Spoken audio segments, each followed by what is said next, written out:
ಒಂದಾನೊಂದು ಕಾಲದಲ್ಲಿ ಜಪಾನ್ ದೇಶದಲ್ಲಿ ಒಬ್ಬ ಮುದುಕನು ಇದ್ದ. ಅವನಿಗೆ ಪಕ್ಷಿಗಳು ಎಂದರೆ ಬಹಳ ಪ್ರೀತಿ. ಅವನು ಒಂದು ಗಿಣಿಯನ್ನು ತನ್ನ ಮಗುವಿನಂತೆ ಪಾಲನೆಯನ್ನು ದಿನನಿತ್ಯ ಮಾಡ್ತಾ ಇದ್ದನು. ಆದರೆ ಅವನ ಮುದುಕಿ ಹೆಂಡತಿಗೆ ಪಕ್ಷಿಗಳನ್ನು ಕಂಡರೆ ಅವಳಿಗೆ ಆಗುತ್ತಾ ಇರಲಿಲ್ಲ.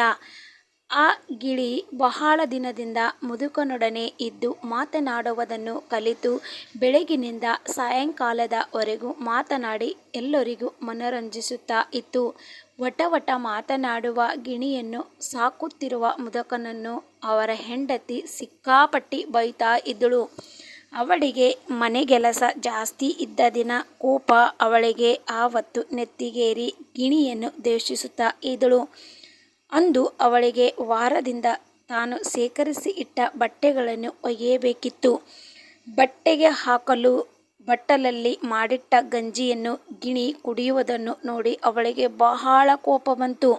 ಅವಳು ಒಂದು ಕತ್ತರಿಯನ್ನು ತೆಗೆದುಕೊಂಡು ಅದರ ನಾಲಿಗೆಯನ್ನು ಕತ್ತರಿಸಿ ಅದನ್ನು ಗಾಳಿಯಲ್ಲಿ ಅದನ್ನು ಹಾರಿ ಹೋಗಲು ಬಿಟ್ಟಳು.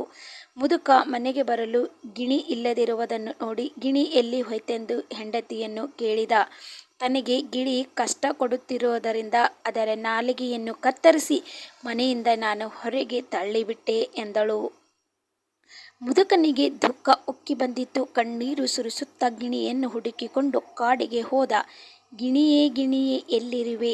ನಿನ್ನನ್ನು ಹುಡುಕಿ ನಾ ಬಂದಿರುವೆ ಎಂದು ಕೂಗಿಕೊಂಡು ಇದ್ದಕ್ಕಿದ್ದಂತೆ ಹಾಗೆ ಗಿಣಿ ಕಿಮೋನಿ ವಸ್ತ್ರ ಧರಿಸಿ ಮನುಷ್ಯರಂತೆ ಮಾತನಾಡುತ್ತಾ ಮುದುಕನ ಹತ್ತಿರ ಬಂದು ಆದದ್ದರಿಂದ ಸ್ವಾಗತಿಸಿ, ಅಜ್ಜ, ನಿನಗೆ ಬಹಳ ಸುಸ್ತಾಗಿರಬೇಕು, ನಮ್ಮ ಕಾಡಿನ ಮನೆಗೆ ಬಾ, ಆರಾಮ ಮಾಡು ಎಂದಿತು. ಅಜ್ಜನಿಗೆ ಇದು ಕಿನ್ನರಿ ಗಿಣಿ ಇರಬೇಕು ಎನಿಸಿತು. ಗಿಣಿಯ ಮನೆಗೆ ಸುಂದರವಾಗಿತ್ತು. ಗಿಣಿಗೆ 4 ಹೆಣ್ಣು ಗಿಣಿ ಮಕ್ಕಳಿದ್ದವು. ಎಲ್ಲವೂ ಪುಟ್ಟ ಕಿಮೂನಿಗಳನ್ನು ಧರಿಸಿ ಸುಂದರವಾಗಿದ್ವು. ಎಲ್ಲರೂ ಸೇರಿ ಅಜ್ಜನಿಗೆ ಒಳ್ಳೆಯ ಹಬ್ಬದ ಊಟವನ್ನು ತಂದಿಟ್ಟವು. ಸಿಹಿಯಾದ ಪಾನಕ ಪಾಯಸ ಎಲ್ಲ ಕೊಟ್ಟವು. ನಂತರ ಅಜ್ಜನನ್ನು ಮನೋರಂಜಿಸಲು ಸುಂದರವಾದ ನೃತ್ಯಗಳನ್ನು ಮಾಡಲು ಆರಂಭಿಸಿದವು. ಅಜ್ಜ ಮೈಮರೆತು ಆನಂದದಿಂದ ಕೈತಟ್ಟುತ್ತಾ ನೃತ್ಯ ಗಾಯನವನ್ನು ಆ ದಿನ ಸವಿತಾ ಇದ್ದ. ಕತ್ತಲಾಗುತ್ತಾ ಬರಲು ಹೆಂಡತಿಯ ನೆನಪು ಅಜ್ಜನಿಗೆ ಬಂದು, ಇನ್ನು ಹೊರಡುವೆ ಗಿಣಿ ಮಗಳೇ ಎಂದು. ಇನ್ನು ಸ್ವಲ್ಪ ಹೊತ್ತು ಇರು ಅಜ್ಜ, ಅತ್ತ ಗಿಣಿ ಕೇಳಿಕೊಂಡಿತು. ಇಲ್ಲಿ ಗಿಣಿ, ನನ್ನ ಹೆಂಡತಿಗೆ ಕೋಪ ಬರುತ್ತದೆ, ಇನ್ನು ನಾನು ಹೊರಡುವುದೇ ಸರಿ ಎಂದು ಹೇಳಿದ. ಹಾಗಾದರೆ ನಿನಗೆ ಮನೆಗೆ ಕೊಂಡೊಯ್ಯಲು 2 ಕಾಣಿಕೆ ಚೀಲಗಳನ್ನು ಕೊಡುವೆ. ಒಂದು ಭಾರವಾಗಿರುತ್ತದೆ, ಇನ್ನೊಂದು ಬಹಳಷ್ಟು ಹಗುರವಾಗಿರುತ್ತದೆ. ನಿನಗೆ ಅವದರಲ್ಲಿ ಯಾವುದು ಬೇಕು ಆರಿಸಿಕೋ ಎಂದಿತು ಗಿಣಿ. ಅಜ್ಜ ಹಗುರವಾದ ಚೀಲವನ್ನು ತೆಗೆದುಕೊಂಡು ಮನೆಗೆ ಬಂದ. ಅಜ್ಜೆಯ ಆಸೆಯಿಂದ ತೆಗೆದು ನೋಡಿದರೆ ಅದರಲ್ಲಿ ಬಂಗಾರ, ಬೆಳ್ಳಿ, ವಜ್ರ, ವೈಡೂರ್ಯ ಇತ್ತು. ಅವರಿಗೆ ಅಪಾರ ಸಂಪತ್ತು ಆ ದಿನ ಸಿಕ್ಕಿತು. ಜೀವನ ಪರ್ಯಂತ ಕೂತು ಉಂಡರೂ ಅವರಿಗೆ ಸವಿಲಾರದಷ್ಟು ಸುಖವಾಗಿರುವುದಕ್ಕೆ ಸಾಕಾಗುವಷ್ಟಿತ್ತು.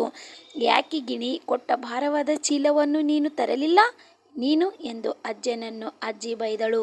ನೀನು ಹೋಗಿ ಬೇಕಾದರೆ ತೆಗೆದುಕೊಂಡು ಬಾ ಎಂದ ಅಜ್ಜ ಹೇಳಿದ. ಅಜ್ಜಿಗೆ ಆಸೆಯ ಆವತ್ತಿನಿಂದ ತಡೆಯಲೇ ಆಗಲಿಲ್ಲ. 3ನೇ ದಿನ ಬೆಳಗಾಗುತ್ತಲೇ ಎದ್ದು ಕಾಡಿಗೆ ಹೊರಟು ಗಿಣಿಯ ಮನೆಗೆ ಬಂದಳು. ಗಿಣಿಯು ಅಜ್ಜಿಯನ್ನು ಕೂಡ ಅಜ್ಜನಂತೆ ಆದರಿಸಿ ಊಟ ತಿಂಡಿ ಹಾಕಿ ಹೋಗುವಾಗ 2 ಕಾಣಿಕೆ ಚೀಲಗಳನ್ನು ತೋರಿಸಿ, ಯಾವುದು ಬೇಕು ತೆಗೆದುಕೋ ಎಂದಿತು ಅಜ್ಜಿ. ಆ ಭಾರವಾದ ಚೀಲವನ್ನು ತೆಗೆದುಕೊಂಡು ಬೇಗ ಮನೆ ಕಡೆಗೆ ಹೊರಟಳು.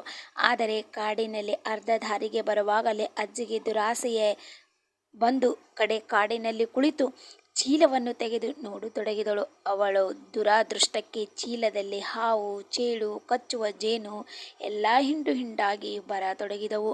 ಅವಳು ಅವುಗಳಿಂದ ತಪ್ಪಿಸಿಕೊಳ್ಳಲು ಮನೆಯ ಕಡೆಗೆ ಓಡಿ ಬಂದಳು. ಅಜ್ಜಿಗೆ ಅಷ್ಟು ಹೊತ್ತಿಗೆ ಬುದ್ಧಿ ಬಂದಿತು. ನಾನು ಗಿಣಿಯ ನಾಲಿಗೆಯನ್ನೇ ಕತ್ತರಿಸಿದ್ದಕ್ಕೆ ಇದು ತನಗಾದ ತಕ್ಕ ಶಿಕ್ಷೆ ಎಂದು ತಿಳಿದುಕೊಂಡು ಇನ್ನು ಮೇಲೆ ಎಂದಿಗೂ ನಾನು ನೀಚತನವನ್ನು ತೋರಿಸುವುದಿಲ್ಲ ಎಂದು ನಿರ್ಧರಿಸಿದಳು. ಅಂದಿನಿಂದ ಅಜ್ಜನ ಪಕ್ಷಿಗಳು ಅವಳ ಬಹಳ ಪ್ರೀತಿ ಕರುಣೆಯಿಂದ ನೋಡ್ತಾ ಇದ್ದಳು.